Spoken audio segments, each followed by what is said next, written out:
ang gawain po na gagampanan ng sugo ng ating Panginoong Diyos, gawaing pagliligtas sa tao. Sa paraan na ilalapit niya sa tao yung katwiran ng ating Panginoong Diyos. Alin po ba itong katwiran ng ating Panginoong Diyos na ilalapit ng sugo ng Diyos sa mga tao? Dito po sa Roma 1:16-17. Sapagkat hindi ko ikinahihiya ang Ebanghelyo, sapagkat siyang kapangyarihan ng Diyos sa ikaliligtas ng bawat sumasampalataya, unay sa Hudyo at gayon din sa Grego. Sapagkat dito, ang katwiran ng Diyos ay nahahayag mula sa pananampalataya hanggang sa pananampalataya. Ang katwiran po ng ating Panginoong Diyos ay walang iba kundi ang Ebanghelyo. Ito rin po ang mga salita ng Diyos na nakasulat dito sa banal na kasulatan.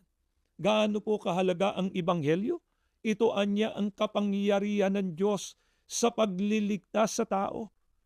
Kaya ang gawain po, nagagampanan ng sugo ng Diyos na magmumula sa malayong silangan o sa bansang Pilipinas. Ang katuparan nga po nito, walang iba kundi ang kapatid na Felix Y. Manalo, ipangangaral niya sa mga tao ang mga salita ng ating Panginoong Diyos. Ito po ang ginampanan ng kapatid na Felix Y. Manalo. Higit sa kalahati po ng kanyang buhay, ipinangaral niya sa mga tao ang mga salita ng ating Panginoong Diyos.